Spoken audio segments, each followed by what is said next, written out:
Hey, everybody, welcome back to the podcast. You're listening to the longest running superhero role playing game on Earth. I'm your host, the Game Master, and in this one, we're going to talk about Transformers the movie, which is the original animated version, by the way, from 1986. This was part of Generation 1, which is what they call the 1980s Transformers stuff. Um, And Generation One is kind of an umbrella term, actually, because there were the Marvel comics where, for instance, the Transformers met Spider-Man and stuff like that. And that's its own continuity. And then we had these records and storybooks and stuff like that. They were their own continuities. The tech specs on the back of the box that the toys came in, which is basically a character sheet, um, that was kind of its own thing. It didn't really line up with anything else very well. And then the American cartoon was its own continuity. And then there was the Japanese version, and they actually do differ. And so a lot of what we did in our role playing game, we took from the Japanese continuity. And the big takeaway there is basically nobody dies. And that's kind of what Transformers the movie is famous for, was it sort of killed all of the characters that at that point were the beloved characters. It was practically unanimous. There were very few characters that survived the movie. There were a few like Grimlock and Jazz, Cliff Jumper, but they were pretty few and far between. Well, so in the Japanese continuity, which is again what we did in our game, so the idea is that first of all, time travel is a thing in Transformers. And in the future, there are Transformers living in that time period. And one of them is a character named Ravage. He has a like a small starship with a computer, and a bunch of historical records are stored in that computer. In much the same way that if you thought about, say, the Enterprise from Star Trek, they have historical records, right? They can basically Google various dates in history for when certain things happened. Same idea. Well, so what happens is Ravage ends up traveling back in time to prehistoric Earth. And I don't want to talk about that too much because I don't want to confuse people. Because I know the bulk of my listeners are not Transformers fans. So I'm going to try to keep this simple and kind of that nutshell kind of level. But at any rate, the point is his computer with all these documents is in the past at that point in the story, right? So in the Japanese continuity, right before Transformers the movie takes place, which it was set in 2005. So shortly before that, there is a heroic gadgeteer named Wheeljack, and he finds this computer with these records. So when Wheeljack starts reading this stuff, it's history that hasn't happened yet, right? He's reading about future events, including his own death. So since he's a scientist, he starts thinking about the problem, he fixes things. So he wants to fix this.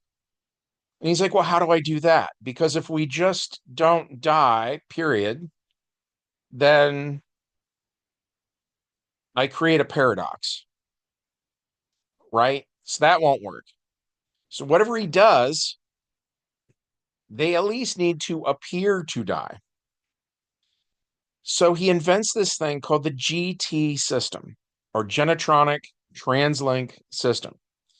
And so what it is he builds this gadget that's like a little box, and he's able to take the soul out of a transformer and put it into the box. And then in the Transformers previous body, the actual robot, right?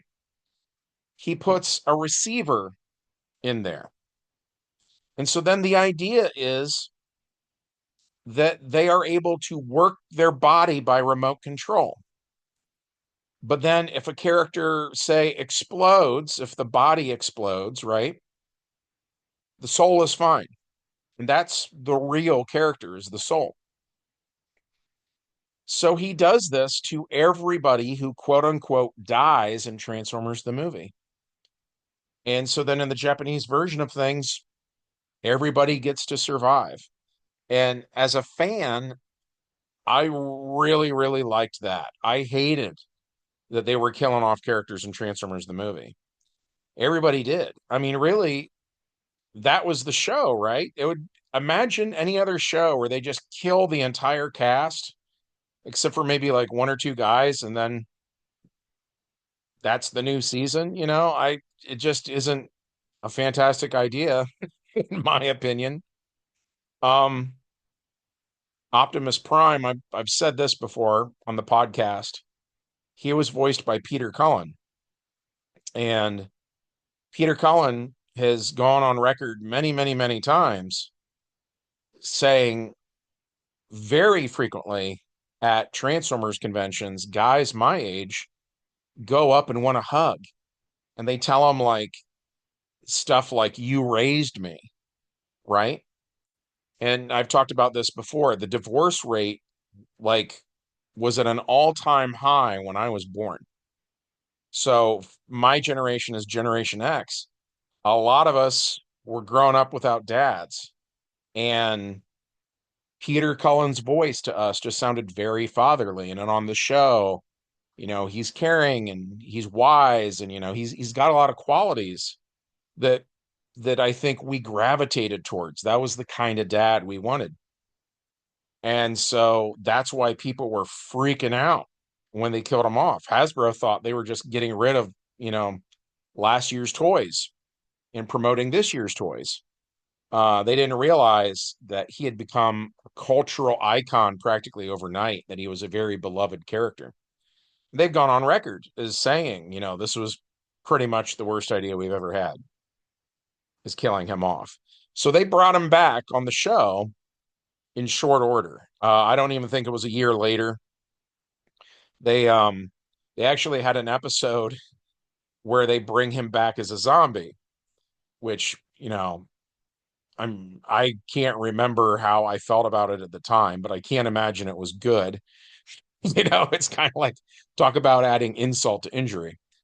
But I think that's the one where at the end of the episode, they sort of just promise kids. They added this narration at the end where they're like, "Chill out, kids, we're bringing him back. He's gonna return. Just chill out." And I've heard from a lot of people that that was because the ratings like really, really took a nosedive. Look, I'm actually pretty good friends with Flint Dille, who co-wrote the movie. And he said that the ratings for season 3, which is the season after the movie, just were in the toilet big time. And I think that's why, don't kill off your main character. I feel like DC has done similar stuff where they'll kill off Superman in the Superman comics, or they'll kill off, Steve Rogers in the Captain America comics. I just think it's a boneheaded thing to do. But yeah. So we do the exact same thing. In our game, we've got the GT system. Everybody survives the movie. And at the end of 2005, when Christmas or whatever rolls around in 2005, people think these characters are dead, but they're not. The good guys, everybody but Optimus Prime, because Optimus Prime is the one guy who really is dead. Like, Wheeljack didn't save him because Wheeljack read he was going to come back, basically. Does that make sense?